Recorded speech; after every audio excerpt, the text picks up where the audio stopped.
आप सभी का स्वागत है आपके अपने YouTube चैनल गणित का सागर में। आज की इस वीडियो में हम NCERT का जो नंबर सिस्टम का चैप्टर है उसका 1.4 हल करना सीखेंगे।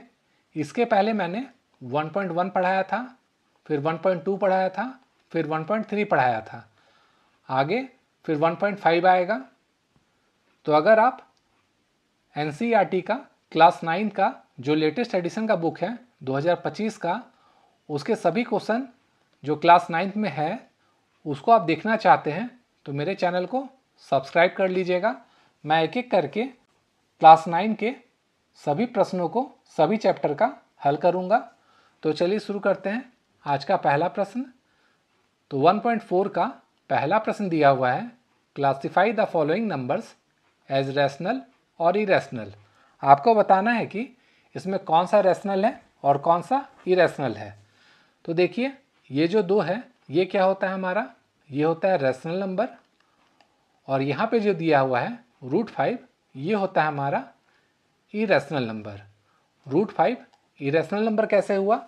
अगर आपने मेरा पिछला वीडियो देखा होगा जिसमें मैंने 1.3 पढ़ाया था तो आप आसानी से इसे पता कर सकते हैं, लेकिन फिर भी अगर आपको नहीं समझ में आ रहा है तो मैं आपको बता देता हूँ कि 5 क्या है। ये है हमारा प्राइम नंबर, और प्राइम नंबर का अगर आप स्क्वायर रूट कीजिएगा तो वो होता है इरेशनल नंबर। अब इस क्वेश्चन में देखिए क्या है, रैशनल में हमें इरेशनल को माइनस करना है। तो जब भी रैशनल में इरेशनल माइनस होता है या ऐड होता है वो होता है हमारा इरेशनल। इसका मतलब ये जो क्वेश्चन है वो हो जाएगा हमारा इरेशनल। अब चलिए क्वेश्चन नंबर 2 बना के देखते हैं। यहाँ पे जो दिया हुआ है इसको पहले हम हल करते हैं ब्रैकेट हटा के। तो ये हो जाएगा 3 + 23 का अंडर रूट माइनस यहाँ पे दिया हुआ है 23 का अंडर रूट। अब देखिए 23 का स्क्वायर रूट है, यहाँ पे 23 का स्क्वायर रूट है, ये दोनों आपस में कट जाएगा। यहाँ से क्या बचा है हमारा, सिर्फ 3 बचा है। तो ये हो जाएगा हमारा रैशनल नंबर। आप यहाँ पे कंफ्यूज नहीं होइएगा कि सर आपने बताया था कि प्राइम नंबर का अगर स्क्वायर रूट होता है और उसमें कुछ भी ऐड या सब्सट्रैक्ट करेंगे तो वो इरेशनल होता है। तो इस केस में क्या हो रहा था, 2 माइनस जो √5 है इसे हम सॉल्व नहीं कर सकते थे, लेकिन ये जो क्वेश्चन दिया हुआ है इसमें क्या है, इस क्वेश्चन को हम पहले सॉल्व कर सकते हैं। तो जब भी आंसर निकालना होगा तो जो भी क्वेश्चन दिया हो उसे पहले सॉल्व कीजिए और उसके बाद देखिए कि वो रैशनल है कि इरेशनल। अब एक और क्वेश्चन देखते हैं। तीसरा नंबर जो क्वेश्चन है वो दिया हुआ है 2√7 डिवाइडेड बाई 7√7। अब यहाँ पे देखिए √7 आपस में कट जाएगा, यहाँ से बचा 2/7, और ये क्या होता है, ये होता है रैशनल नंबर। तो ये संख्या हो जाएगी हमारा रैशनल नंबर। अब अगला क्वेश्चन देखते हैं। यहाँ पे दिया हुआ है 1/√2, इसको हम हल नहीं कर सकते हैं। तो 1 क्या होता है, ये होता है हमारा रैशनल नंबर, और √2 क्या होता है, ये होता है इरेशनल नंबर। तो जब भी रैशनल नंबर को इरेशनल नंबर से गुना करेंगे या फिर डिवाइड करेंगे तो वो होता है हमारा इरेशनल। इसका मतलब ये संख्या हो जाएगी इरेशनल। अब अगला क्वेश्चन देखते हैं। यहाँ पे दिया हुआ है 2π। आप जानते हैं कि पाई का वैल्यू जो होता है वो होता है इरेशनल, और इरेशनल को अगर किसी भी संख्या से हम गुना करेंगे तो ये हमारा आएगा इरेशनल ही। अब अगला क्वेश्चन देखते हैं। यहाँ पे दिया हुआ है simplify each of the following expression. इसका मतलब इसे हल करना है। तो देखिए यहाँ पे क्या है, यहाँ पे दिया हुआ है 3 + √3, और इसको इंटू करना है 2 + √2 से। इसका मतलब यहाँ पे जो भी दिया है, यहाँ पे 3 दिया है, इसको इस ब्रैकेट के साथ पहले इंटू करना होगा और उसके बाद √3 से भी इसको गुना करना होगा। तो चलिए करते हैं। तो इसे करने के लिए हम लिख लेते हैं सिंपल कि आपको समझ में आ जाए। 3 × 2 + √2, और इसके बाद यहाँ पे प्लस आएगा क्योंकि यहाँ पे देखिए प्लस का साइन था तो प्लस करेंगे, अगर यहाँ माइनस रहता तो माइनस करते। अब यहाँ पे बचा है √3, तो √3 लिखिए और इसको इंटू करना होगा 2 + √2 से। अब इसको हल करते हैं। तो इस 3 को इससे भी गुना करना होगा और इससे भी गुना करना होगा। तो चलिए करते हैं।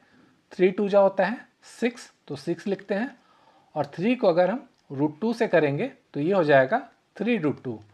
अब यहाँ पे प्लस का साइन है और ये भी संख्या प्लस में है तो ये प्लस ही आ जाएगा। अब यहाँ पे है √3 और यहाँ पे है 2, इसको इंटू करेंगे ये हो जाएगा 2√3।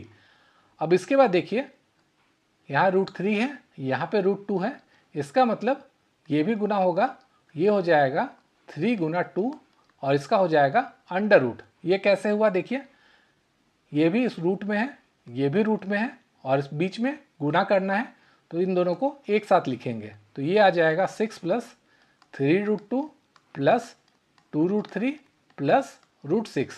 यही इसका आंसर हो जाएगा। अब अगला क्वेश्चन को चलिए हल करते हैं। यहाँ पे देखिए दिया हुआ है 3 प्लस √3 इंटू 3 माइनस √3। तो इसको अगर हम इस मेथड से बनाएंगे तो इसमें टाइम लगेगा, इसको हम थोड़ा शॉर्ट में ही बना सकते हैं। आप प्रैक्टिस कीजिएगा तो आपको समझ में आ जाएगा। यहाँ पे देखिए क्या है, 3 यहाँ भी है, 3 यहाँ भी है, सेम है, यहाँ √3 है और यहाँ पे √3 है, ये भी सेम है। पहले क्वेश्चन में सेम नहीं था, तो जब भी सेम रहेगा तो इसका एक रूल होता है, तो रूल है a प्लस बी अगर a माइनस बी के साथ इंटू होगा तो ये आएगा a square minus B square. तो अगर हम a को मान लेते हैं 3 और b को मान लेते हैं √3 तो ये क्या हो जाएगा a plus B into a minus B और ये होता है a square minus B square. तो a कितना है 3 है तो 3 का हो जाएगा स्क्वायर माइनस b का स्क्वायर, b है √3 का स्क्वायर, a2 इसके साथ कट जाएगा, ये कितना हो जाएगा 3 का पावर 2 है, ये हो जाएगा 9 माइनस यहाँ पे क्या बचा हुआ है 3 तो ये हो जाएगा 3। इसको हल करेंगे तो आंसर आएगा 6। अब अगला क्वेश्चन देखते हैं। अब यहाँ पे दिया हुआ है √5 प्लस √2 का होल स्क्वायर, तो इसका भी एक रूल होता है, चलिए देखते हैं। अगर a प्लस बी का होल स्क्वायर दिया हुआ है तो ये होता है a square plus B square plus 2ab। तो यहाँ पे अगर देखिए a को हम मान लेते हैं √5 और b को मान लेते हैं √2, तो हम इसे क्या लिख सकते हैं √5 का स्क्वायर प्लस √2 का स्क्वायर प्लस 2ab। तो क्या हो जाएगा 2 इंटू √5 इंटू √2। अब ये 2 इसके साथ कटेगा, ये 2 इसके साथ कटेगा, यहाँ पे बचा है 5, यहाँ पे बचा है 2, तो 5 प्लस 2 हो गया प्लस 2 इंटू, अब ये क्या होगा आपस में मल्टीप्लाई हो जाएगा, 5 इंटू 2 ये हो जाएगा 10, ये हो जाएगा 10 का रूट। अब इसको हल कीजिए, ये हो जाएगा 5 प्लस 2 7 प्लस 2√10, ये इसका आंसर हो जाएगा। अब अगला क्वेश्चन देखते हैं। ये भी देखिए यहाँ पे क्या है, ये और ये सेम है, ये और ये सेम है, ये क्या हो जाएगा a minus B into A plus B. तो मैंने भी आपको क्या बताया था a प्लस बी इंटू अगर a माइनस बी होगा तो ये होता है a square minus B square. तो अगर हम a को मान लेते हैं √5 और b को मान लेते हैं √2 तो ये क्या हो जाएगा √5 का स्क्वायर माइनस √2 का स्क्वायर, ये 2 इसके साथ कटेगा, ये 2 इसके साथ कटेगा, तो यहाँ बचा 5 माइनस 2, तो इसका आंसर आएगा 3। अब अगला क्वेश्चन देखते हैं। Recall pi is defined as the ratio of the circumference से c of a circle to its diameter से d, that is pi equal to c by d। This seems to contradict the fact that pi is irrational. How will you resolve this contradiction? तो देखिए यहाँ से क्या होगा, अगर हम निकालेंगे तो पाई का वैल्यू क्या निकलेगा 22/7। तो जो 22/7 है अगर इसको हम देखेंगे तो ये क्या होता है हमारा, ये होता है रैशनल नंबर, बट जो पाई होता है एक्चुअली में क्या होता है, ये होता है इरेशनल नंबर। तो ये जो कॉन्ट्राडिक्शन हो रहा है इसको हम कैसे सॉल्व करेंगे, तो इसमें आपको लिखना होगा कि there is no contradiction when we measure a length with scale और any other instrument, we only obtain an approximate rational value, we never obtain an exact value. For this we may not realize that either c or d is irrational, so the fraction c by d is irrational, hence pi is irrational number। ये आपको लिखना होगा। मैं इसे समझा देता हूँ आपको कि जब भी किसी हम लेंथ को नापते हैं स्केल या किसी भी अदर इंस्ट्रूमेंट से तो हम क्या करते हैं उसका अप्रॉक्स वैल्यू लेते हैं। हम उसका एग्जैक्ट वैल्यू नहीं लेते हैं। तो हम क्या करते हैं, पाई का जो वैल्यू होता है 22/7 ये हम अप्रॉक्स में लेते हैं, ये इसका एग्जैक्ट वैल्यू नहीं है। अगर हम पाई का एग्जैक्ट वैल्यू निकालेंगे तो ये होता है 3.1415926 करके ये आगे बढ़ता चला जाएगा, और ये क्या है, हमारा इरेशनल नंबर है। इसीलिए हम कह सकते हैं कि जो पाई है वो हमारा इरेशनल नंबर होगा। अब अगला क्वेश्चन देखते हैं। अगला है rationalise the denominators of the following. तो इसमें क्या करना है, जो डिनोमिनेटर है उसका रैशनलाइजेशन करना है। तो जब भी रैशनलाइजेशन करना होगा तो हमें क्या करना होगा, नीचे की संख्या को देखना होगा। यहाँ पे क्या है, √7 है। तो अगर सिर्फ √7 दिया हुआ है, इसके साथ अगर कुछ प्लस या माइनस नहीं दिया हुआ है, तो जो नीचे संख्या दिया होगा उसी से हमें ऊपर नीचे गुना कर देना होगा। गुना कर दीजिए। अब देखिए, एक को अगर √7 से इंटू करेंगे तो ये क्या हो जाएगा, √7 ही होगा। और √7 को अगर √7 से गुना करेंगे ये क्या हो जाएगा, 7 × 7 का अंडर रूट। अब इसे अगर हम हल करेंगे तो ऊपर का सेम उतर जाएगा, नीचे आ जाएगा 7 का स्क्वायर का अंडर रूट। ये 2 इसके साथ कट जाएगा, तो ये इसका आंसर आएगा √7/7। यही इसका आंसर हो जाएगा। अब अगला क्वेश्चन देखते हैं। यहाँ पे देखिए क्या दिया हुआ है, √7 के बाद √6 से ये माइनस हुआ है। यहाँ पे क्या था, सिर्फ √7 था, तो √7 से हम लोगों ने ऊपर नीचे गुना कर दिया था। लेकिन यहाँ पे क्या है, √7 के साथ कुछ और वैल्यू दिया है। तो इसका नियम क्या होगा, यहाँ पे अगर प्लस है तो यहाँ पे माइनस से गुना करना होगा, और यहाँ पे अगर माइनस है, यहाँ देखिए माइनस है, तो हमें गुना करना होगा प्लस से। तो कैसे करेंगे वो देखिए, यहाँ पे दिया हुआ है √7 माइनस √6, तो ऊपर नीचे गुना करना होगा √7 प्लस √6 से डिवाइडेड बाई √7 प्लस √6 से।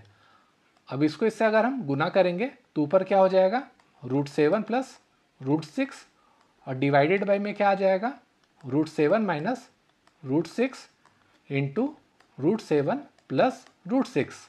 अब देखिए नीचे में क्या हो रहा है, अगर हम इसको a मान लें √7 को और इसको b मान लें तो क्या होगा, ये आ जाएगा a + b into a - b के फॉर्म में, और ये क्या होता है, a² - b² होता है। तो अगर हम हल करेंगे तो ये क्या हो जाएगा, ऊपर सेम का सेम उतर जाएगा, और नीचे में क्या होगा, a² मतलब √7 का स्क्वायर हो जाएगा, माइनस क्या था, b²। तो b क्या होगा, यहाँ से √6 का स्क्वायर होगा। ये 2 इसके साथ कटेगा, ये 2 इसके साथ कटेगा, तो यहाँ पे क्या बचा, यहाँ लिखते हैं, ये बचा है √7 प्लस √6 डिवाइडेड बाय, यहाँ से 7 बचा था, 7 लिखेंगे, माइनस यहाँ पे बचा था 6, तो 6 लिखेंगे। और इसको अगर हम हल करेंगे ये आएगा √7 प्लस √6, यही इसका आंसर हो जाएगा। अब अगला क्वेश्चन देखते हैं। यहाँ पे देखिए दिया हुआ है 1/√5 प्लस √2। मैंने आपको क्या बताया था, अगर यहाँ पे प्लस है तो हमें माइनस से करना होगा ऊपर नीचे गुना। तो यहाँ पे करेंगे √5 माइनस √2 डिवाइडेड बाई √5 माइनस √2। अब ऊपर इसे गुना हो जाएगा तो ऊपर हो जाएगा √5 माइनस √2, और नीचे में देखिए क्या हो जाएगा, अगर इसको a मान लें और इसको b मान लें तो ये हो जाएगा a + b। उसी तरह इसको यहाँ मान लें a और b, ये हो जाएगा a - b, और ये क्या होता है, a² - b²।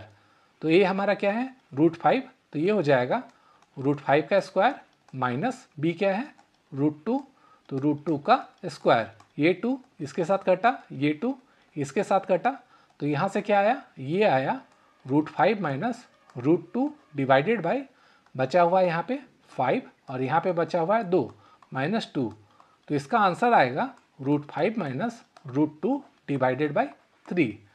अब अगला क्वेश्चन सॉल्व करते हैं। यहाँ पे दिया हुआ है 1/√7 - 2। अब क्या है, 2 के साथ कोई रूट नहीं है तो हमें घबराना नहीं है, बस हमें यहाँ देखना है साइन क्या है। यहाँ पे माइनस था तो प्लस से इंटू कर देना है, सेम जैसा हम लोगों ने पहले किया था। अब एक को इससे गुना कीजिए, ये हो जाएगा √7 + 2।